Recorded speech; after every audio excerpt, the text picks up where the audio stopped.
Hello বন্ধুরা, এই গল্পের প্রথম সিজন কিছুদিন আগে আপলোড করা হয়েছিল এবং এখানে দ্বিতীয় সিজন আছে।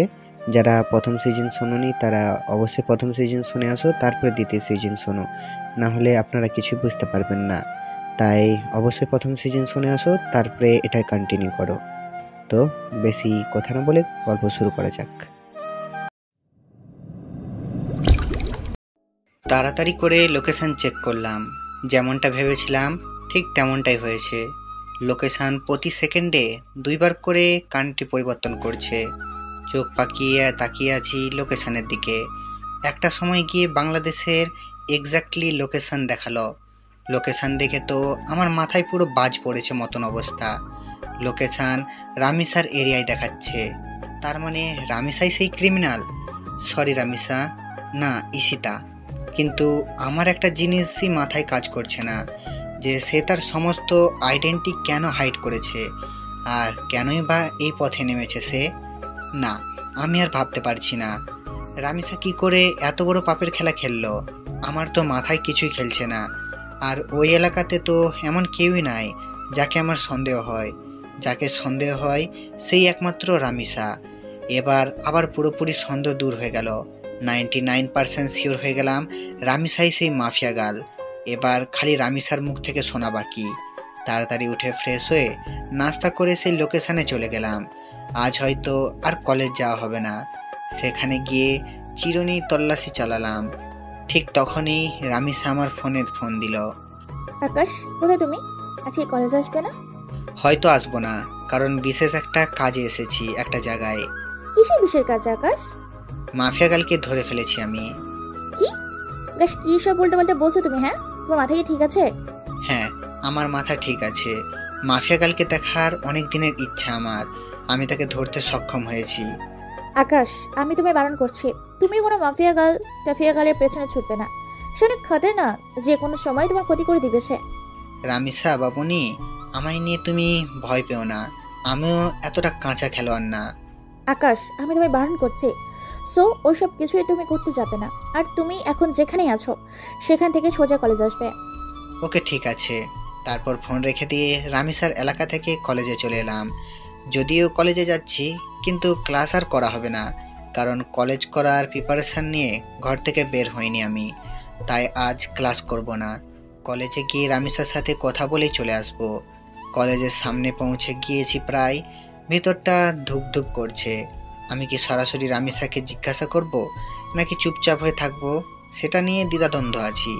কারণ জিজ্ঞাসা করলে যদি সে স্বীকার না করে, কিন্তু আমার তো তার মুখ থেকে সমস্ত সত্যি জানা চাই। অনেকটা সময় ভেবে একটা সিদ্ধান্ত নিলাম, না, কিছুই জিজ্ঞাসা করব না। মোটামুটি যখন শিওর আমি, তখন আরেকটু সময় অপেক্ষা করি। তারপর মাছ নিজেই বড়শিতে এসে ধরা দিবে। কলেজে চলে এসেছি। রিক্সা থেকে নেমে ভাড়া পে করে ভেতরে চলে গেলাম। ক্লাস শুরু হয়ে গিয়েছে, কিন্তু রামিসা এখনো ক্লাসে যায়নি। সে গেটের সামনে দাঁড়িয়ে আছে আমার জন্য। আসতে এত সময় লাগে তোমার? হ্যাঁ, আরে রিক্সা পেতে একটু দেরি হয়ে গিয়েছিল। হচ্ছে, চলো এবার। কোথায় যাব? আর তুমি ক্লাসে যাওনি কেন? আজ ক্লাস করবো না, তোমার সাথে বসে আড্ডা দিব। আচ্ছা চলো। দুইজনে গিয়ে কলেজের পাশে একটা ফাঁকা জায়গা আছে, সেখানে গিয়ে বসলাম। রামিসা আমার কাঁধে মাথা রেখে হেলান দিয়ে বসে আছে। আকাশ, প্লিজ, তুমি মাফিয়া গালের খোঁজ করা বন্ধ করো।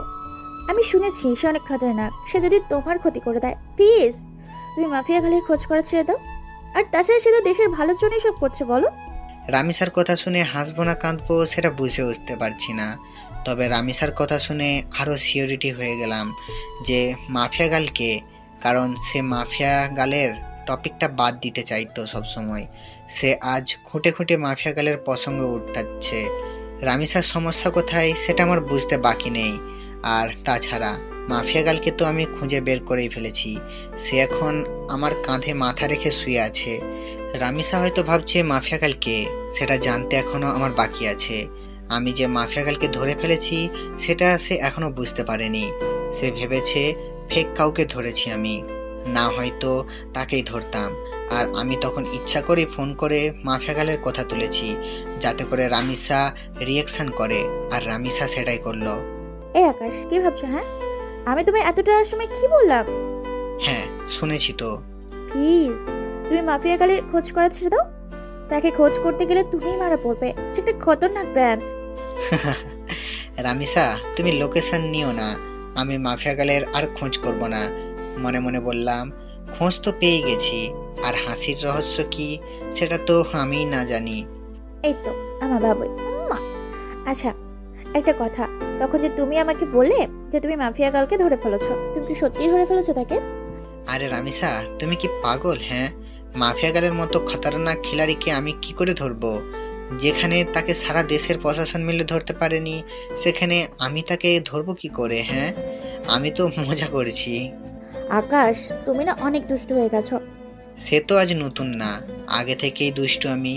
আমার কথা শুনে রামিসা ফিক করে হেসে দিল। রামিসার চেহারায় 12টা বেজেছিল এতটা সময়, কিন্তু এখন হুট করেই আমার কথা শুনে তার চেহারায় হাসির রেখা ফুটে উঠেছে। কারণ সে ভেবেছে সত্যি হয়তো মাফিয়া গালকে সেটা আমি জেনে গেছি, কিন্তু এখন আমার কথা শুনে বুঝেছে যে আমি মজা করছি। তবে সত্যিটা কিন্তু ভিন্ন। মাফিয়া গালের তালাশ আমি পেয়ে গেছি। দেখো, আবারও চুপচাপ হয়ে গেছে ছেলেটা। এই, তোমার কি হয় হ্যাঁ মাঝে মাঝে? আরে না, তেমন কিছু না। তেমন কিছু না হলেই ভালো। আচ্ছা আকাশ, একটা কথা বলো তো, আমাদের ফিউচার নিয়ে কি কিছু ভেবেছো তুমি? হ্যাঁ, অনেক কিছু ভেবেছি আমি। পড়ালেখা শেষ হলেই আমরা বিয়ে করে নেব। Love you Akash. Love you too Ishita. এই এই কি বললে তুমি? না না, কিছু না। ঈশিতা নামটা শুনতেই রামিসা চমকে উঠল। সরি রামিসা, আসলে ভুল করে অন্য নাম বের হয়েছে মুখ দিয়ে। ও আচ্ছা। আচ্ছা চলো এবার উঠি আমরা, অনেকটা সময় তো বসলাম। হ্যাঁ চলো। তারপর সেখান থেকে উঠে দুজন দুজনের বাসায় চলে এলাম। কিন্তু একটা জিনিস আমার এখনো চোখে বাড়ি খাচ্ছে। যখনই ঈশিতা নামটা বলেছি, তখনই রামিসার চোখ কপালে উঠে গিয়েছিল। আর তার পরক্ষণেই সে চলে যাওয়ার জন্য পাড়াপাড়ি শুরু করে দেয়। রামিসার হতাশগ্রস্ত চেহারাই কিন্তু আমাকে পুরোপুরি ক্লিয়ার করে দেয় তার ভয়ঙ্কর ডার্কনেস সম্পর্কে। কিন্তু আমি এখন কোনো ধরনের হাঙ্গামাই করব না, কারণ আমি আরও ভালো করে জাস্টিফাই করব রামিসার সম্পর্কে, কেন সে এই পথে নেমেছে আর কী বা তার উদ্দেশ্য। সাথে সাথে নিলয়কে ফোন দিলাম। নিলয়, আমি কি বলি মন দিয়ে শোন। হ্যাঁ ভাই বলেন। শোন, আমি মাফিয়া গালকে ধরে ফেলেছি। কি ভাই, আপনি সত্যি ধরে ফেলেছেন? হ্যাঁ, আমি মাফিয়া গালকে ধরে ফেলেছি, তাই তোকে ফোন দিয়েছি। শোন, তোকে একটা কাজ করতে হবে এখন। কি কাজ ভাই? মাফিয়া গালের কিছু ডিটেলস তোকে আমি দিচ্ছি, তুই সেই অনুযায়ী তার সম্পর্কে তালাশ করে বের করবি যে সে কেন এই পথে নেমেছে। আচ্ছা ভাই। কিন্তু শোন, এই কথা যেন কারোর কানে না যায়, বিষয়টা যেন তোর আর আমার মাঝে থাকে। ওকে ভাই। নিলয়কে রামিসার হালকা পাতলা কিছু তথ্য দিলাম, যাতে করে সে রামিসার সম্পর্কে খোঁজ বের করতে পারে। এদিকে আমিও খোঁজ চালাচ্ছি রামিসাকে নিয়ে। এভাবেই 2-3 দিন কেটে গেল। 4 দিনের মাথায় নিলয় আমাকে ফোন দেয়। ভাই ভয়ঙ্কর কিছু তথ্য হাতে লেগেছে। কি তথ্য? ভাই মাফিয়া গার্লের একটা ছোট ভাই ছিল যার নাম ছিল রাফসান। আপনি কি তাকে চেনেন বা জানেন? তখনই ঈশিতার ছোট ভাইয়ের কথা মনে পড়ল, যার নামও ছিল রাফসান। কলেজ লাইফে যখন ঈশিতার সাথে চলাফেরা ছিল, তখন সে রাফসানকে মাঝে মাঝে কলেজে নিয়ে আসতো ঘোরার জন্য। আবার মাঝে মাঝে কোনো জায়গায় ঘুরতে গেলেও তাকে সাথে নিয়ে যেত। আমার জন্মদিনে যখন রামিসাকে ইনভাইট করি, তখন রামিসা তার ছোট ভাই রাফসানকে সাথে করে নিয়ে এসেছিল। তাকে আমি বেশ ভালো করেই চিনি। হ্যাঁ নিলয়, চিনি। কিন্তু কেন বলতো? ভাই রাফসান নাকি এই শহরের কোনো একটা কলেজে পড়াশোনা করতো। একদিন সে কলেজে শেষ করে বাড়ি ফেরার সময় তার বাসার নিচে কয়েকটা ছেলে মাদক কেনাবেচা করতে দেখে তখন সে পুলিশকে খবর দিয়ে তাদেরকে ধরিয়ে দেয়। ছেলেগুলো নাকি রাফিদের ছেলেপেলে ছিল, তাই রাফিদের জেদ উঠে যায় রাফসানের উপরে। তাই সে থানার ওসিকে টাকা খাইয়ে উল্টো মাদক দ্রব্য দিয়ে রাফসানকে ধরিয়ে দেয়। শুধু তা নয়, রাফসানকে পুরো গুম করে ফেলার জন্য কন্ট্রাক্ট হয় ওসির সাথে। ওসি তাই করে। সে রাফসানকে জঙ্গলে নিয়ে ক্রস ফায়ার করে মেরে ফেলে। আর মাফিয়া গার্ল যেই ওসিকে মারে বিভৎসভাবে, ওই ওসি সেই ওসি যে রাফসানকে মেরেছিল। মাফিয়া গার্ল হয়তো তার ভাইয়ের প্রতিশোধ নেওয়ার জন্য এমন পথটা অবলম্বন করেছে। নিলয়ের কথা শুনে বুকের ভিতরে দাউ দাউ করে আগুন জ্বলতে শুরু করলো। তাহলে তো মাফিয়া গাল যা করছে সবটাই ঠিক করছে। আচ্ছা ঠিক আছে নিলয়, এবার ফোন রাখলাম। ফোন রেখে দিয়ে চুপচাপ বসে আছি। মাথার রগ পুরো চটে গেছে নিলয়ের কথাগুলো শুনে। না, আজকের পর রামিসাকে আমি আড়াল থেকে পুরোপুরি সাপোর্ট করব, কারণ তার ভাই মরেছে, সেই কষ্ট তারই হয়েছে, কেউ তার কষ্টের ভাগ নেয়নি, তাই তো সে এমন ভয়ঙ্কর রূপ ধারণ করেছে। রামিসা, তুমি যা করছো একদম ঠিকই করছো। আজকের পর আমি আকাশ বেঁচে থাকতে দেখব তোমার গায়ে কে হাত দেয়। সব কয়টার হাত আমি শরীর থেকে আলাদা করে ফেলবো। গা পুরো শিরশির করে কাঁপছে। না, গিয়ে গোসল করে আসি। তারপর ওয়াশরুমে ঢুকে পড়লাম। অনেকটা সময় পর গোসলখানা থেকে বের হলাম। মাথায় ইচ্ছে মতন পানি ঢেলেছি, কারণ রক্ত চটে গিয়েছিল মাথায়, তাই নিজেকে শান্ত করেছি। ফ্রেশ হয়ে এসে খেয়ে নিলাম। খেয়ে দিয়ে টিভিটা চালিয়ে দিলাম।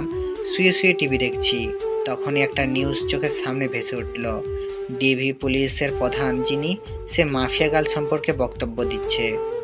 মাফিয়া গালের কোডিং দিয়ে আমরা তার তথ্য বের করে নিয়েছি। আগামী 24 ঘন্টার মধ্যে আমরা তাকে ধরে এনে হাজতে বলবো। নিউজটা শুনে ভিতরে ছ্যাদ করে উঠল। কি, তোরা 24 ঘন্টার মধ্যে মাফিয়া গালকে ধরবি? আমি আকাশ বেঁচে থাকলে দেখব তোরা কি করে মাফিয়া গালকে গ্রেপ্তার করিস। সাথে সাথে টিভি অফ করে দিয়ে রামিসাকে ফোন দিলাম। সে ফোন রিসিভ করলো না। বেশ অনেক কয়বার ফোন দিয়েছি, কিন্তু সে ফোনটা রিসিভ করেনি। এভাবে রাত হয়ে গেল। পরে সে নিজেই আমায় ফোন দিল। আকাশ সরি, আসলে অনেকটা ঝামেলার মধ্যে আছে, প্লিজ তুমি কিছু মনে করো না, কাল কলেজে আসলে কথা হবে। আচ্ছা ঠিক আছে, সাবধানে থেকো। আমি কথা শেষ করার আগেই রামিসা ফোন কেটে দিল। রামিসার আচরণে খুব টেনশন হচ্ছে। হয়তোবা সেও এই নিউজটা দেখেছে, তাই সে এমন ভয় পেয়ে আছে। না হলে হয়তোবা অন্য কোনো ঝামেলা হয়েছে। ধ্যাত, মাথায় কিছুই কাজ করছে না। কখন যে সকাল হবে সেই অপেক্ষায় আছি। কোনোভাবে রাতটা পার করে দিলাম। সকালে কলেজে গিয়ে দেখি রামিসা আগে থেকেই কলেজে এসে পড়েছে। তাকে দেখে খুব চিন্তিত লাগছে। রামিসা, তুমি কি কোনো কিছু নিয়ে চিন্তিত?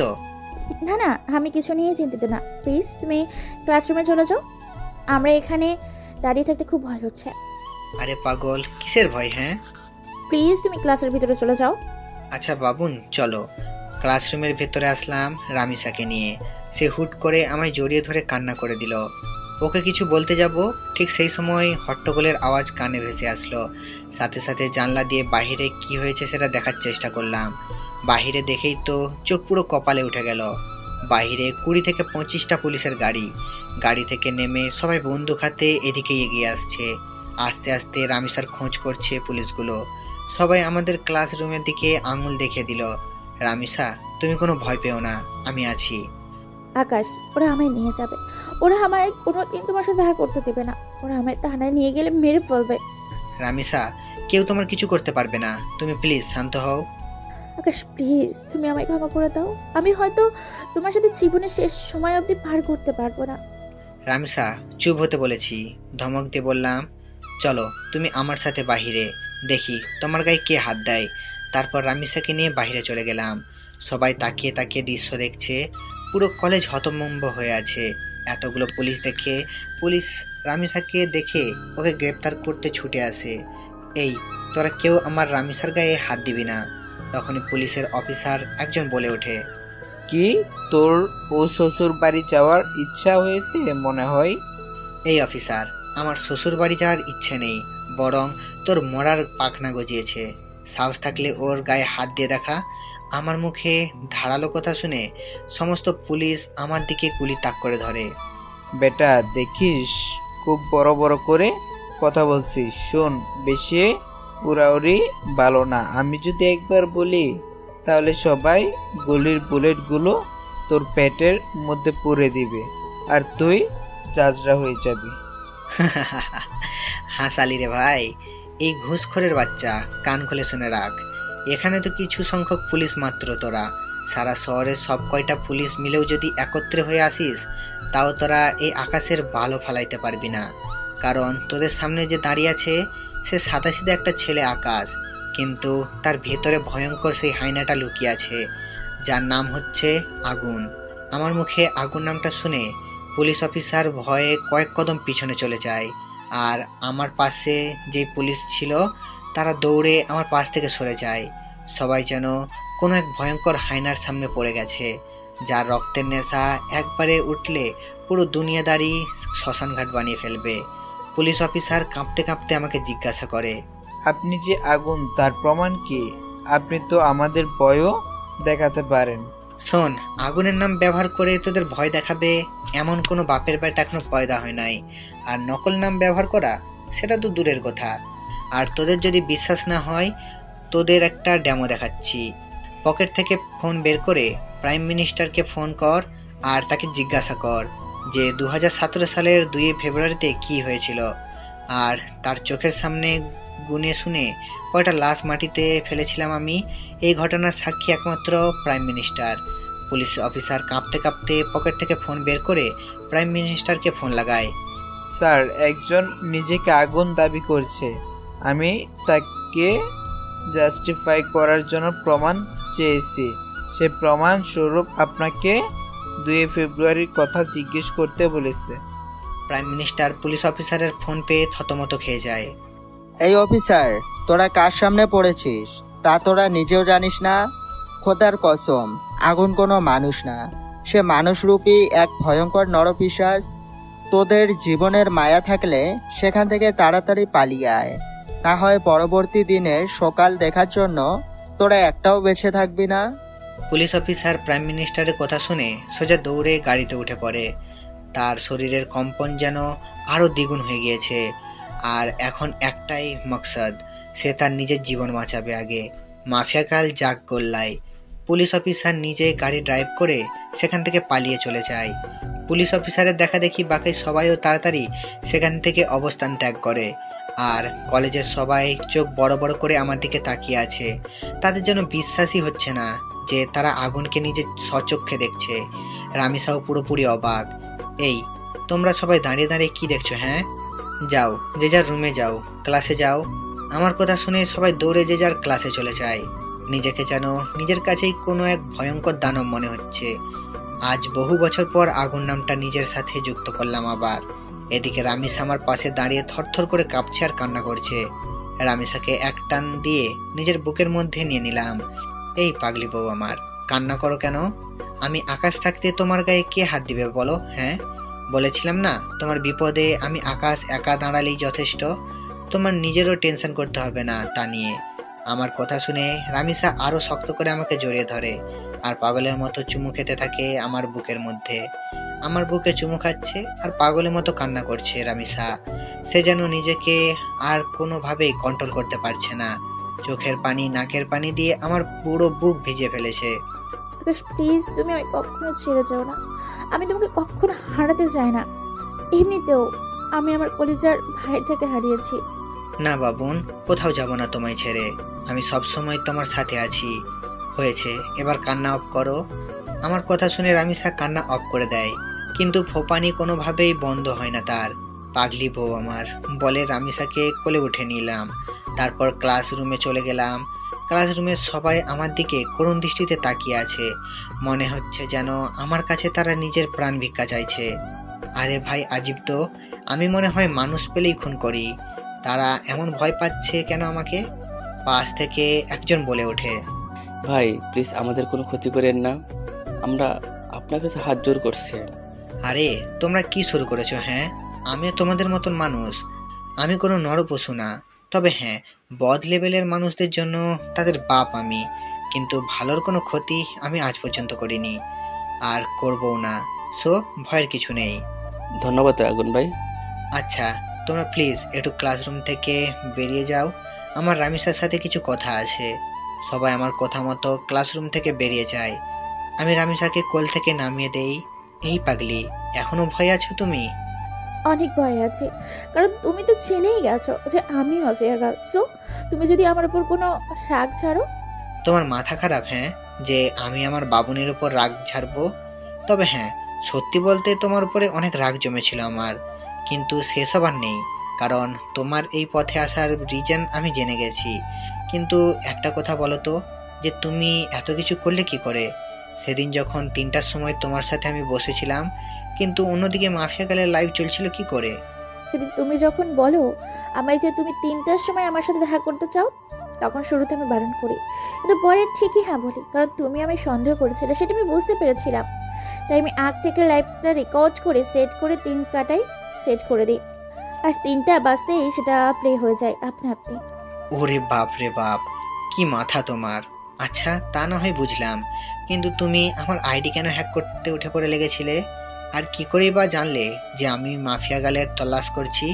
তুমি আর শামীম একদিন নদীর পাড়ে বসে আমায় নিয়ে কথা বলছিলে, আর সাইডে আমি ল্যাপটপ নিয়ে বসেছিলাম, তখন তোমাদের কথা আমার কাছে যায়, তাই তোমার আইডি হ্যাক করে তোমার শিক্ষা দিতে চেয়েছিলাম, কিন্তু পরে দেখি তুমি আমার থেকেও বড় ধরনের খেলোয়াড়, তাই তোমার ওপরে রাগ উঠে যায়। তাই এরপর থেকে অনেকবার তোমার আইডি হ্যাক করার চেষ্টা করেছি আমি, কিন্তু পারিনি। আর তাছাড়া পরে যখন তুমি আমার প্রপোজাল দাও, আমার সাথে যখন পুরোপুরি মিশে যাও, তখন তোমার উপর থেকে সমস্ত রাগ উঠে যায় আমার, কিন্তু এরপরও তোমার আইডি হ্যাক করতে চেষ্টা করি আমি। সেটার আসল রিজন হচ্ছে তোমাকে যাচাই করা। আমি দেখতে চেয়েছিলাম তোমার অন্য কোনো মেয়ের সাথে রিলেশন আছে কিনা। রামিসা, তুমি আসলে মাফিয়া গাল নামটা এমনি এমনি রাখোনি, তোমার কাজের সাথে সাথে সত্যিই নামটার পুরোপুরি মিল রয়েছে।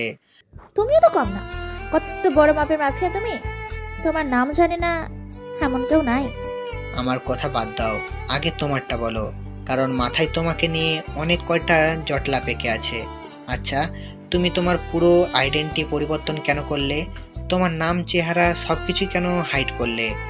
আর তুমি তো আমার সাথে আগেও চলাফেরা করেছো, তুমি তো চাইলেই শুরুতে এসে আমার সাথে মিশতে পারতে। আমি প্রতিশোধ নেওয়ার জন্য সব রকমের আইডেন্টিটি মুছে ফেলেছে, আর চেহারা পরিবর্তন না করলে অনেকের কাছেই ধরা খেয়ে যেতাম, তাই চেহারাও পরিবর্তন করে ফেলেছে। তবে হ্যাঁ, তোমার সাথে আমার আগ থেকেই চলাফেরা ছিল, কিন্তু আমি চাইনি কোনো রিস্ক নিতে, কারণ এইসব করাকালীন যার সাথেই আমার চলাফেরা থাকবে সেই আমায় সন্দেহ করবে, তাই নিজেকে গুটিয়ে রেখেছিলাম, কিন্তু পরবর্তীতে আর পারলাম না, তোমার ভালোবাসায় যা আটকে গেলাম। হয়তো এটাই আমার সবচাইতে বড় দুর্বলতা হয়ে দাঁড়িয়েছে। দুর্বলতা না, এটাই আমার কমজোরি ছিল, কারণ তুমি যে মাফিয়া গাল সেটা আমি বহু আগেই জেনে গেছি।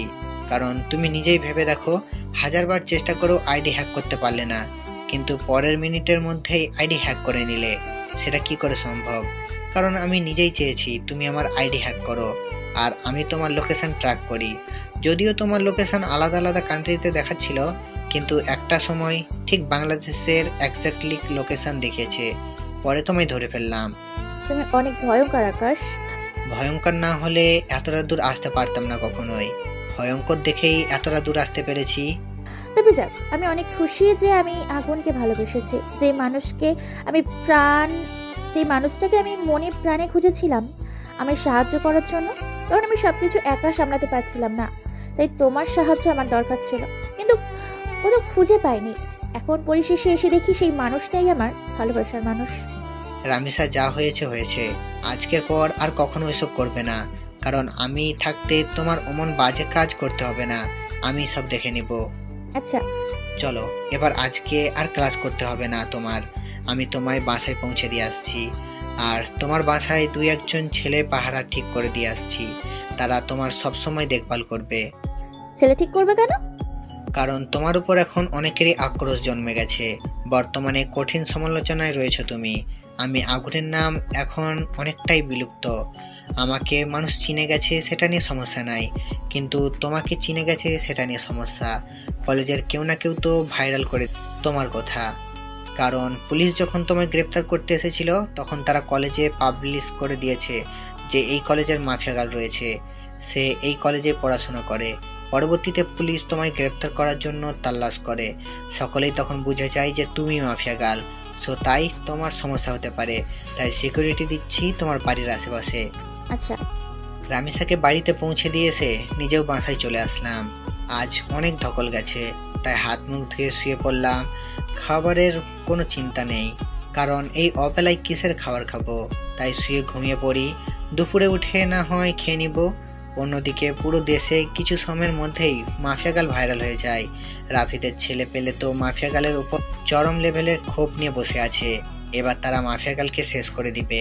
তাছাড়া বিভিন্ন গ্যাংস্টাররাও মাফিয়া গালের পেছনে নামে যে মাফিয়া গালকে তারা মেরে ফেলবে, কিন্তু তাদের একজনেরও কোনো আইডিয়া নেই যে মাফিয়া গালের সাপোর্টে কোন রাওয়ান তার পিছনে দাঁড়িয়ে আছে। মাফিয়া গালকে মারা তো দূরের কথা, সেই কথা চিন্তা করলেও সোজা সাদা কাফনের কাপড়ে মুড়িয়ে যাবে সব কয়টা। এইসবের কোনো ধারণাই নেই তাদের। সব কয়টা চামচিকা একসাথে বাঘের খাঁচায় বন্দি হওয়ার প্ল্যান করছে। এদিকে হায়নাটা ঘুমাচ্ছে। ঘুম ভাঙলেই সব কয়টার মৃত্যু নিশ্চিত। ঘুম ভাঙলো দুপুর 3টায়। ঘুম থেকে উঠে দেখি হোটেল থেকে খাবার দিয়ে গেছে। উঠে হাত মুখ ধুয়ে খাবার খেয়ে নিলাম। খাবার শেষ করতে না করতেই ফোনটা বেজে উঠলো। ফোন রিসিভ করতেই ওপাশ থেকে কেউ একজন বলে উঠলো, আগুন ভাই, আমি এডিশনাল এসিপি এনামুল বলতেছি। হ্যাঁ বলেন। ভাই, মাফিয়া গার্লকে নিয়ে পুরো তোলপাড় উঠে গেছে সারা দেশে। প্রশাসনের সমস্ত কর্মকর্তারা মাফিয়া গার্লের উপর ক্ষিপ্ত হয়ে আছে। তাছাড়া উপর থেকেও আদেশ এসেছে মাফিয়া গার্লকে অ্যারেস্ট করার জন্য, কিন্তু ডিপার্টমেন্ট আপনার ভয়ে কোনো কথা বলছে না। আর কেউ সাহস করতে পারছে না মাফিয়া গার্লকে অ্যারেস্ট করার, কারণ পুরো ডিপার্টমেন্টের কানে এই খবর পৌঁছে গেছে যে মাফিয়া গার্লের পিছনে আগুন ভাই দাঁড়িয়ে আছে। প্লিজ ভাই, মাফিয়া গার্লকে প্রশাসনের হাতে সঁপে দিন।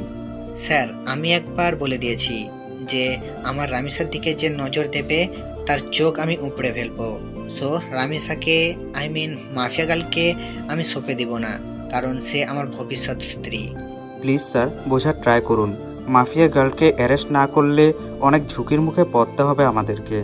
সেটা আপনারা বুঝেন আপনাদেরটা, কিন্তু মাফিয়া গার্ল কখনো থানায় যাবে না।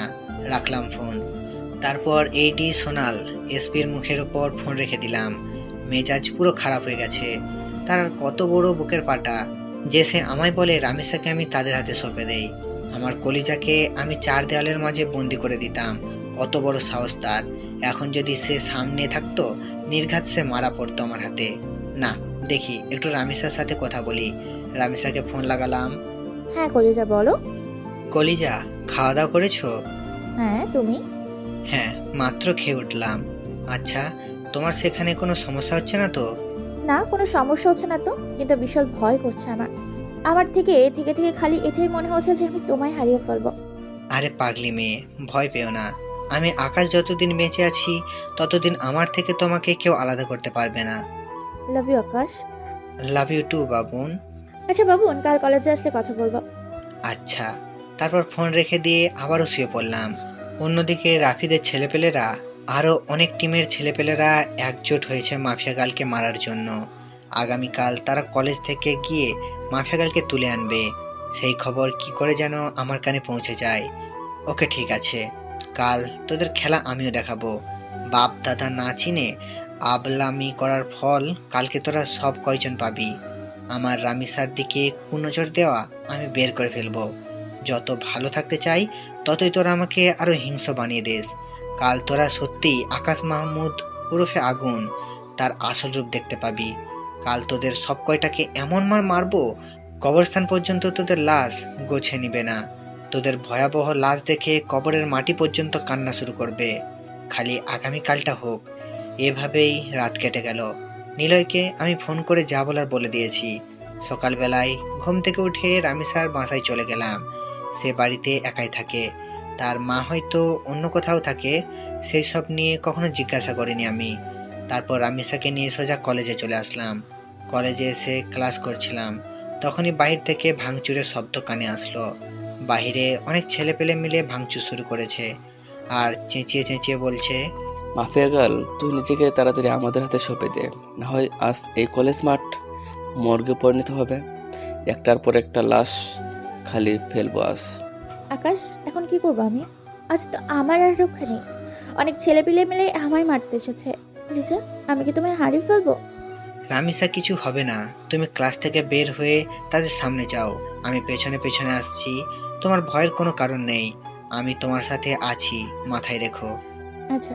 রামিসা ক্লাসরুম থেকে বের হয়ে ছেলেপেলের সামনে যায়। এদিকে পুরো কলেজের সমস্ত ছেলেপেলে ভয়ে চুপসে আছে। রামিসা ক্লাসরুম থেকে বের হতেই ছেলেপেলে রামিসার দিকে তেড়ে হুড়ে আসে তাকে মারার জন্য। ঠিক তখনই আমি গিয়ে রামিসার সামনে দাঁড়াই। এই তুই কে রে? সর তুই মাফিয়া গালের সামনে থেকে। এই মাফিয়া গাল রাফিদ ভাইকে মেরেছে। এই মেয়ে নিস্তার নাই। এই মেয়েকে আজ আমরা জমের বাড়ি পৌঁছে দেব। কি তোদের জীবনের মায়া নাই মনে হয়? তোরা কি সত্যি জেনে শুনে মাফিয়া গালকে মারতে এসেছিস? এই সামরা, বকবক না করে মাফিয়া গালের সামনে থেকে সর, না হয় তোর খেলো খতম করে দেব। হাসালি ভাই, তোরা তাহলে সত্যি না জেনে এসেছিস যে মাফিয়া গালের সাথে কে দাঁড়িয়ে আছে।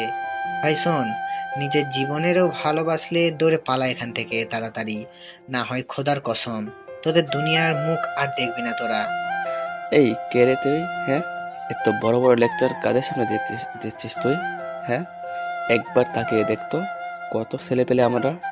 এই বেটা শোন, আগুন কোনো ছেলেপেলেদের গুণে না, সে একা কয়েকটাকে একা গিলে খেতে পারে।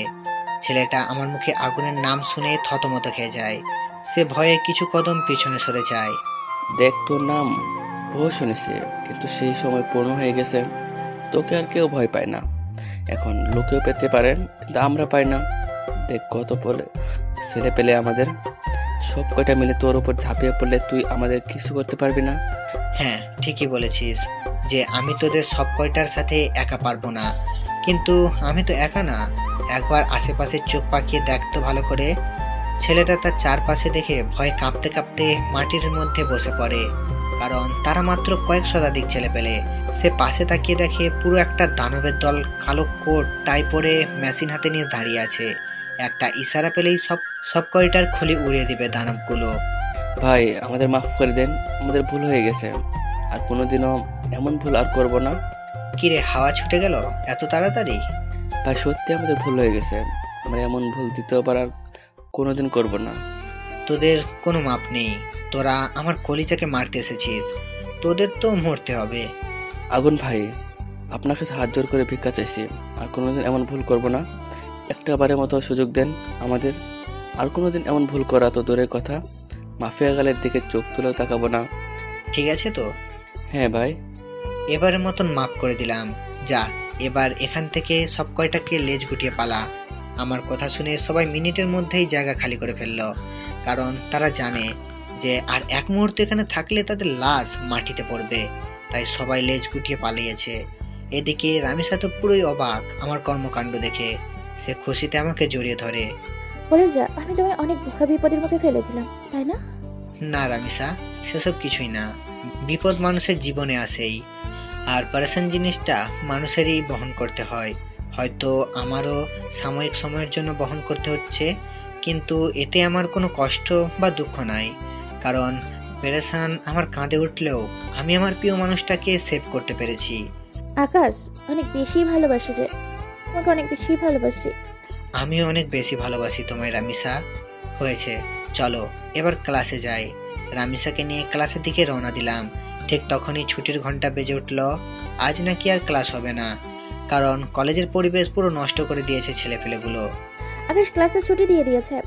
হ্যাঁ, তুমি থাকো, আমি তোমার ব্যাগ নিয়ে আসছি, তারপর তোমার বাসায় পৌঁছে দিব। আচ্ছা।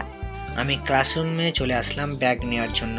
অন্যদিকে আমার ছেলেপেলেদের ইশারা দিয়ে চলে যেতে বলেছি, তারা চলে গেছে। আমি ক্লাসরুম থেকে ব্যাগ এনে রামিসাকে নিয়ে কলেজ থেকে বের হয়ে গেলাম। রামিসা, চলো রিক্সায় করে তোমায় আজ বাসায় অবধি পৌঁছে দিয়ে আসি। না, রিক্সায় যাব না আমি, চলো আজ হেঁটে হেঁটে প্রেম করতে করতে বাসায় যাব। আচ্ছা চলো। তারপর রামিসাকে নিয়ে তার বাসার উদ্দেশ্যে রওনা হলাম। দুজনে হেঁটে হেঁটে গল্প করে করে বাসার দিকে যাচ্ছি। ঠিক তখনই সামনে অনেক কয়টা ছেলেপেলেকে দেখতে পেলাম। সেখানে রাফিদের ছেলেপেলেরাও আছে, যারা রামিসাকে মারতে এসেছিল। কিরে, তোরা আবার এখানে কি করছিস? তোকে আর মাফিয়া গালকে জমাবার পরিস্থিতিতে এসেছি, কারণ তখন কলেজে তোর অনেক ছেলে পেলে ছিল, কিন্তু এখন তোর সাথে কেউ নাই, তুই একা। একা হলেও তোদের কেলাতে আমার বেশি সময় লাগবে না। এই তোরা সব কয়টাকে মিলে বেটা আর মাফিয়া গালকে। রামিসা, তুমি পালাও, আমি এদের দেখছি। না, আমি তোমায় একা ছেড়ে কোথাও যাব না। রামিসা, আমি তোমায় পালাতে বলেছি। এটা বলতে না বলতেই ছেলেপেলেরা আমার কাছে চলে আসে মারার জন্য। আমিও কম কিসে কেলাতে শুরু করলাম উড়াধুরা। 10-15টাকে একাই মেরে মাটিতে ফেলে দিয়েছি, আরও কয়েকটা এগিয়ে আসছে মারার জন্য। ওকে, তোদেরও জমের বাড়িতে পাঠাবো, দাঁড়া। ওদেরকে মারতে যাব, ঠিক তখনই পেছন থেকে কেউ একজন কাঠ জাতীয় কিছু একটা দিয়ে মাথার মধ্যে আঘাত করে। পেছন ফিরে দেখি রামিসা। আমি ধপাস করে মাটিতে পড়ে গেলাম। মাথা দিয়ে চুইয়ে চুইয়ে রক্ত পড়তে আরম্ভ করলো। রামিসা, তুমি এটা আমার সাথে কি করলে? রামিসা পৈশাচিক হাসি হাসছে। এই হারামির বাচ্চা, চুপ একদম। কিসের রামিসা? হ্যাঁ, কিসের রামিসা? রামিসা নামের এখানে কেউ নাই। যার সাথে তোর এতদিন পুতু সম্পর্ক ছিল, সে হচ্ছে ডার্ক ডাবল মাফিয়া। সে সবার উপরে হুকুমত চালায়, কারণ হুকুমে সে চলে না। তুই কি ভেবেছিলি আমায় যে আমি সত্যি তোকে ভালোবাসি? তাহলে সেটা ভুল। মরার আগে একটা কথা কানগুলো সরে রাখ, আমি কোনো রামিসা টামিসা না, আমি হচ্ছি তোর চোর মাফিয়া গার্ল, যে কি কেউ বসে আনতে পারে না। আর তুই ভাবলি কি করে যে আমি তোর বসে আসবো? বহু সাধনার পর তুই আগুনকে হাতে পেয়েছি, অনেক সাকসেস প্ল্যান হয়েছে। এই জন্যই আমার তোর রক্ত খাবার জন্য দীর্ঘ কয়েক মাস ধরে অপেক্ষা করতে হয়েছে আমাকে। আজ ফাইনালি সেদিন এসে গেছে। আজ তোর রেহাই নেই। আজকের পর সারা দেশের মাফিয়া গালকে সবাই এক নামে চিনবে, যে কিনা শহরের নাম করা গ্যাংস্টার ওরফে আগুনকে চোখে দিয়েছে। রামিসার কথা শুনে নিজেকে আর স্থির রাখতে পারলাম না, সাথে সাথে চোখ মুখ বন্ধ হয়ে গেল। এরপর আর কিছু মনে নেই। অন্যদিকে নিলয় ছেলে পেলে নিয়ে আমার পিছু পিছু আসছিল। তার কেন জানি মনে হচ্ছিল যে রাফিদের ছেলে পেলে কিছু একটা করতে পারে। অবশেষে তার সন্দেহটা সত্যিই হলো। নিলয় দেখতে পেল যে আমাকে রাফিদের ছেলে পেলে মিলে মেরে রাস্তায় ফেলে মারছে। এটা দেখতে পেয়ে নিলয় আর তার সাথের সমস্ত ছেলেপেলেরা সেদিকে দৌড়ে যায়। নিলয় আর তার ছেলেপেলেদেরকে দেখে রাফিদের ছেলেপেলে আর মাফিয়া গাল তাড়াতাড়ি সেখান থেকে পালিয়ে যায়, কারণ তারা ভালো করেই জানে যে আগুনের ছেলেপেলেদের সাথে তারা কখনোই পেরে উঠবে না। তাই তারা সেখান থেকে পালিয়ে যায়। এদিকে নিলয় আমার এই অবস্থা দেখে তাড়াতাড়ি হাসপাতালে নিয়ে আসে। হাসপাতালে আনার পর আমাকে ইমার্জেন্সিতে নিয়ে যাওয়া হয়। আমার মাথায় অনেকখানি ক্ষত হয়েছে। ডক্টররা ছোটোখাটো একটা অপারেশন করে আমাকে হাসপাতালের বেডে দিয়ে দেয়, কিন্তু এখন আমার জ্ঞান ফিরেনি। দেখতে দেখতে 3 দিন পার হয়ে যায়। অবশেষে আমার জ্ঞান ফিরে আসে। চোখ মেলে তাকিয়ে দেখি 4 দেওয়ালের মাঝে শুয়ে আছি। পাশে নিলয় আরও ছেলেপেলেরা বসে আছে। ভাই এখন কেমন লাগছে আপনার? হ্যাঁ ভালো, কিন্তু আমি কোথায় আছি এখন? আর তোরা এত ছেলেপেলে এখানে কি? ভাই রাফিদের ছেলে পেলে আপনাকে মেরেছে, মাথায় জখম করে দিয়েছে, তাই হসপিটালে নিয়ে এসেছি আমরা আপনাকে। নিলয়ের কথা শুনে পরক্ষণেই সমস্ত ঘটনা মনে পড়ল। সেসব মনে পড়তেই যেন ভিতরে দাউ দাউ করে আগুন জ্বলে উঠল। মাফিয়া গাল আমায় কি বলেছিল? যে সে আমার সাথে ছলনা করেছে, সে আমার সাথে প্ল্যান মোতাবেক খেলা খেলেছে। মাফিয়া গাল, তোকে তো আমি ছাড়বো না। ভাই রামিসা ভাবি তো কোনো খোঁজ পেলাম না, উনি কোথায়? নিলয়, সে কোনো রামিসা টামিসা না, সে আসলেই মাফিয়া গাল, যে কিনা আমার সাথে প্ল্যান করে ফেক রিলেশনে জড়িয়েছে, যার আসল মাকসাদই ছিল আমাকে শেষ করা। সে আমায় শেষ করে নিজের নাম সারা দেশে ছড়িয়ে দিতে চায়। তাই সে আমার সাথে শুরু থেকে এমন খেল খেলেছে। নিলয়, এটাই সত্যি। কি ভাই আপনি এসব কি বলছেন? আমার তো বিশ্বাসই হচ্ছে না। তুই জানিস রাফিদের ছেলেপেলের গায়ে এতটা শক্তি ছিল না যে তারা আমায় মারবে। তারা যখন আমার পথ আটকায় তখন রামিসাকে সেভ করে আমি তাদের সাথে লড়াই করতে শুরু করি, কিন্তু পরিশেষে আপন মানুষই পেটে ছুরি ঢুকিয়ে দিল। না, হয়তোবা আগুনের গায়ে হাত দিবে এমন বুকের পাটা কারোর হয় নাই। সে ভালো করে জানতো যে আগুনের গায়ে হাত দেওয়া এতটা সহজ না, তাই সে আপন হওয়ার ভান করে সম্পর্ক গড়েছে, আর পরিশেষে সেই কলিজায় আঘাত করেছে।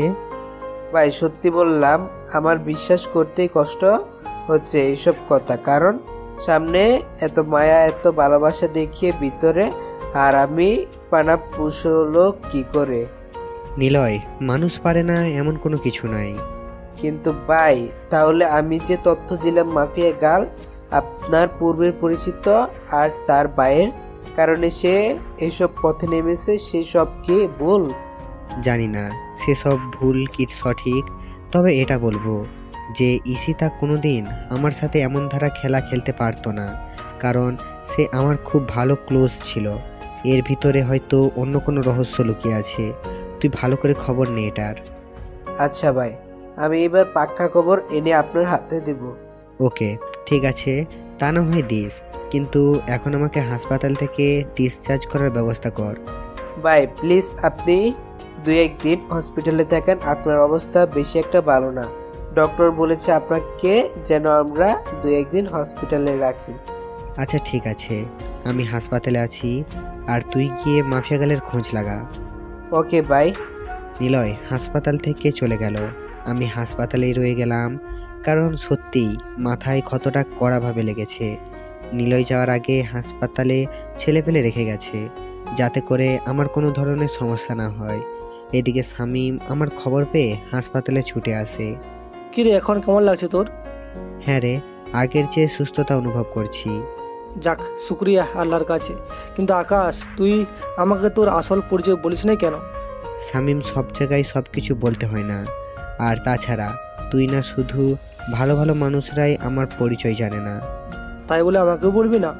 সরি রে, আসলে নিজেকে হায়না পরিচয় দিতে ভালো লাগে না, তাই বলিনি তোকে। হয়েছে, থাক। কিন্তু রামিসা তোর সাথে এমনটা কেন করলো? আর রামিসাই নাকি মাফিয়া গাল। সে আমায় মেরে নিজের নাম ছড়াতে চেয়েছে মানুষের কাছে, তাই সে আমার সাথে ভালোবাসার নাটক করে পেটে ছুরি মেরেছে। আর সেই মাফিয়া কাল, কিন্তু সে রামিসা না। সে আমার সাথে ফেক আইডেন্টিটি নিয়ে চলাফেরা করেছে। বাপরে বাপ, কি খতরনাক মেয়ে রে বাবা। কিন্তু আমি একটা কথা বড়াই করে বলতে পারি, আগুনের সাথে পাঙ্গা নিয়ে এসে নিজের কাল ডেকে এনেছি। সে হয়তো ভুলে গেছে আগুনকে, আর সে কত বড় মাফিয়া ছেলে। সে শুধু কাল না, তার জীবনের সবচাইতে বড় ভুলটা করে ফেলেছে। তাকে যদি একবার হাতের সামনে পায়, তাহলে সেদিনই তার শেষ দিন হবে। সে আমার ভালোবাসা দেখেছে, কিন্তু হিংস্রতা এখনো দেখেনি। সেটাও এবার দেখতে পাবে সে। আচ্ছা শোন, আমি এখন বাসায় যাচ্ছি। রাতের বেলা এখানে এসে থাকবো আমি। না, তোর আর কষ্ট করে আসতে হবে না, আমার ছেলেপেলেরা আসছে। আকাশ, তুই কি আমায় বন্ধুত্বের দায়িত্ব থেকে হাঁটাতে চাইছিস? আরে না রে পাগল, সেটা না। এত ছেলেপেলে থাকতে তুই রাতে কষ্ট করে হাসপাতালে থাকবি কেন? আমি থাকবো তো থাকবোই। সো রাতে আমি আসছি হসপিটাল। আচ্ছা ঠিক আছে। তারপর শামীম চলে গেল। এদিকে আমি শুয়ে বসে সময় কাটাচ্ছি। তৎক্ষণাৎ মনে পড়ল, মাকে বলেছিলাম যে গত সপ্তাহে বাড়ি যাব আমি। ধ্যাৎ, কি করে বসলাম আমি। এই অবস্থায় বাড়ি গেলে মা আরও পাগলামি করবে। কিন্তু কি করব, কোথায় যে দিয়ে ফেলেছি।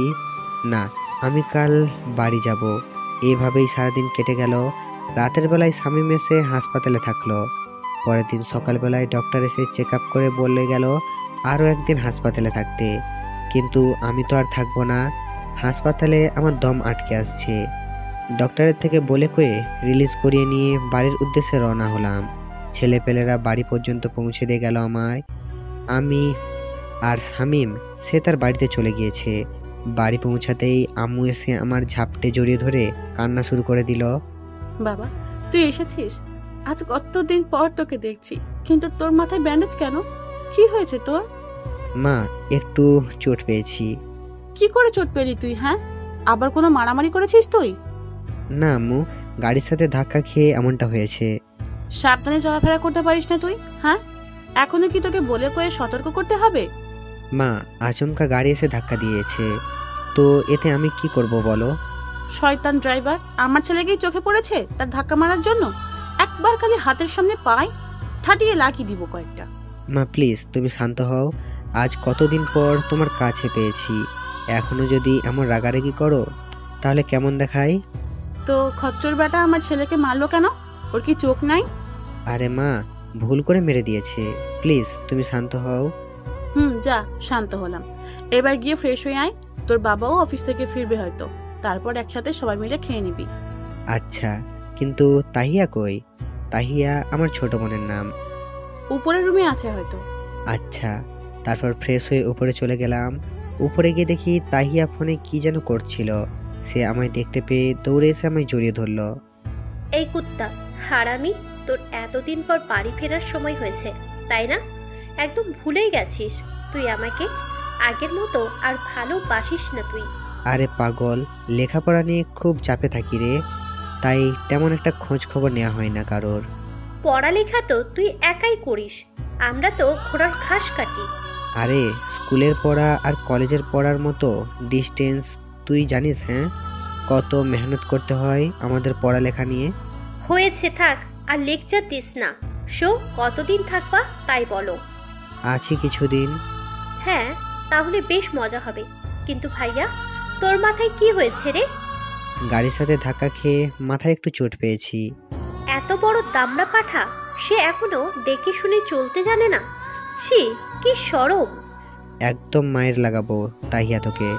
সত্যি বলেই সবাই খালি মারতে চায়।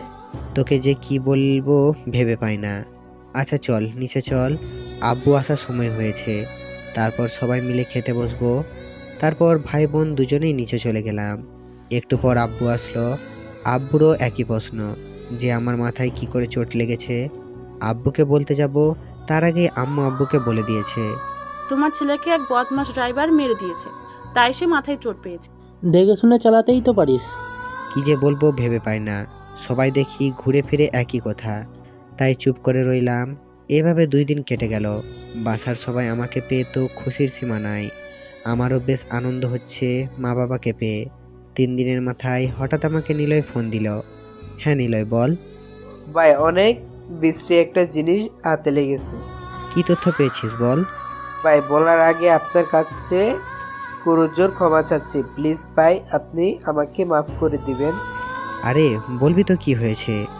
ভাই গতবার আমি নিজের বলে মাফিয়া গালের তথ্য পাইনি। মাফিয়া গাল চাল করে সে নিজেই এমন ফেক তথ্য দিয়েছে আমাদের, আর আমরা ভেবেছি আমার ছেলেপেলেরাই তথ্য কালেক্ট করেছে, কিন্তু এটা জানতাম না যে মাফিয়া গালের চেয়েও বিদায় আমরা তার তথ্য পেয়েছি, তাই সেটা ফেক। মানে কি?